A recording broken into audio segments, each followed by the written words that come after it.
이 이야기는 작가의 상상 속 창작물 이야기이므로 등장인물, 단체, 그리고 시설들과 전혀 관계가 없다는 것을 알려드립니다. 금, 토, 일 3일 공연하는데 주 4일은 연습이다.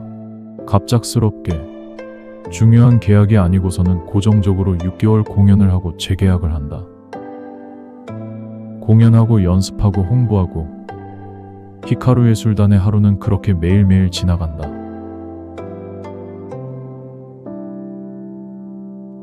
계약당 수익이 좋아 고무의 쇼비즈니스 사업은 날이 갈수록 번창하였다. 당시 밤무대 공연이었지만 예쁘고 아름다운 연예인급 여성만 채용해서 쇼를 하던 고무였다. 한창 미스코리아가 유행이었는데 극단 이름을 더 알리기 위해 여단원 11명을 미스코리아 대회에 출장시키려고 계획을 한다. 추후에 극단 포스터에 미스코리아 출신 극단이라고 기재하려고 여단원들은 공연 연습이 끝난 후 거울 앞에서 미스코리아 준비를 한다. 인사하는 모습이며 걷는 동작 그리고 장기 자랑까지. 고무는 극단 생활 중 헤메코를 본인이 직접 했는데 그때의 경험으로 단원들의 헤메코는 본인이 직접 하고 스타일 그리고 연출도 본인이 직접 하였다.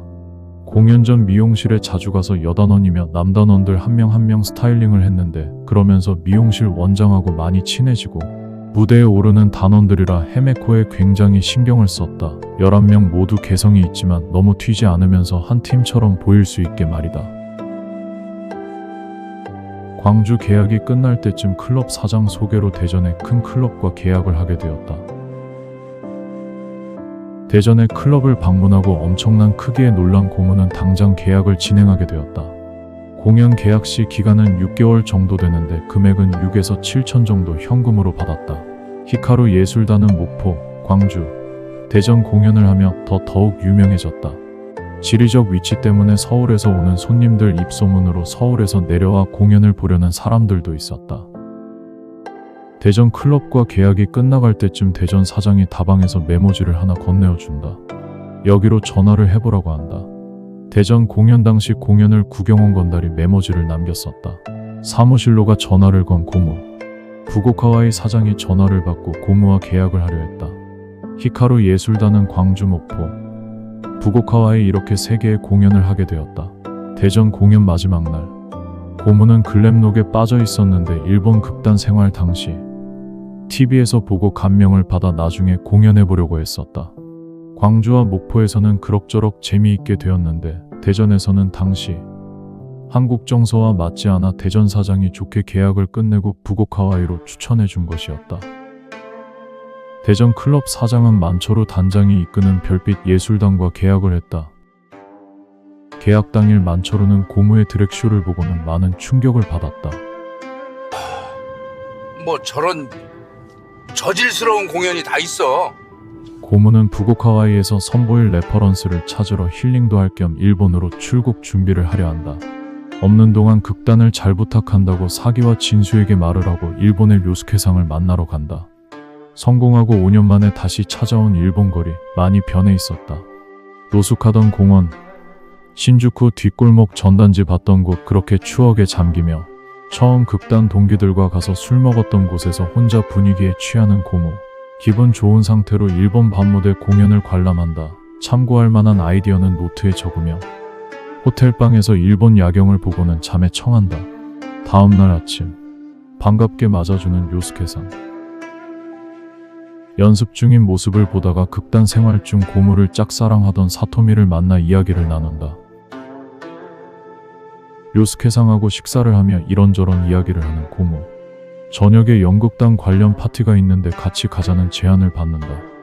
고무는 파티에서 일본의 유명 배우, PD, 감독들을 만나며 명함을 주고받았다. 그중 브라니시 감독에게도 명함을 받는데 무비 제작을 한다고 했다.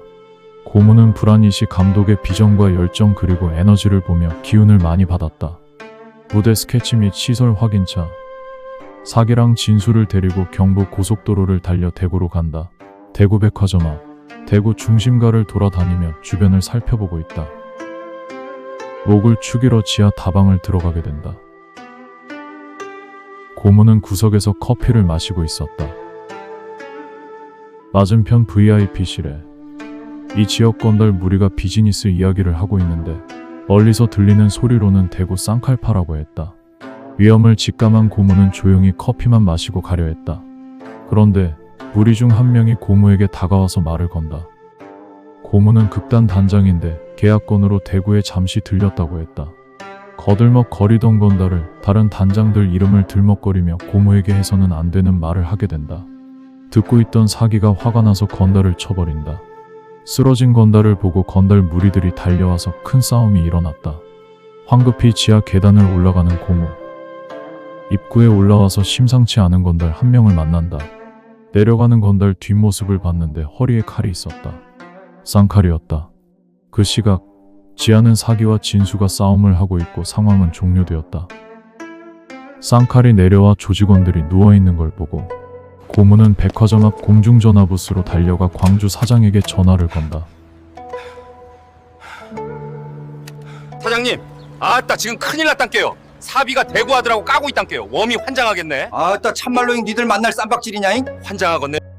광주 사장은 대구 건달에게 전화를 하여 상황을 알려준다. 전화를 기다리던 고모는 전화를 받고는 안도하게 된다. 자리에 앉아있던 사기는 걸어오는 쌍칼을 보는데 쌍칼은 사기 앞에 서서 사기를 한번 보고는 바로 가서 위스키 한 잔을 한다. 이야, 잘 해놨네. 니 집 누구 나와 빨인지 아나? 니가 쌍칼이냐? 니가 얼라 새끼가 젖을 덜 처먹었나? 말을 편하게 하네. 아야, 그것은 사심이 먹을 때 써야지. 사가? 내가 할 텐께 쉬고 있어야? 진수야, 너 뒤져보러 가만히 있어야. 쌍칼은 마시고 있던 위스키 잔을 던진다. 싸움이 일어났고 쌍칼은 허리에서 사시미 칼과 단도를 꺼내어 양손에 집어든다. 쌍칼은 아웃복서 출신인데 권투 스타일로 싸움을 했다. 쌍칼의 공격으로 흰 와이셔츠는 빨간색이 되었고 피를 바닥까지 많이 흘린 사기. 공격 한 번 한 번이 급소이기에 베이고 피하는 게 전부이다. 바닥에 많은 피가 흘려 있었다. 마지막 공격을 들어가는 쌍칼. 바닥에 피에 미끄러져 미스가 나버렸다. 그 틈을 보고 사기가 잡아서 엎어치기를 한다. 클럽 밖으로 황급히 뛰쳐나온 사기와 진수. 고모와 함께 차량을 끌고 황급히 도망을 간다. 1시간 정도 누워있던 쌍칼. 부하의 부축을 받으며 테이블에 앉아 위스키를 마시며 피를 닦는다. 전화가 한 통 걸려오는데 대구 오야지의 전화이다. 쌍칼은 전화를 받고는 화들짝 놀란다. 그리고는 화가 치밀어 올라 일을 간다. 고모, 사기, 진수는 호텔에 숨어서 이 소동이 잠잠해지기를 기다리고 있다.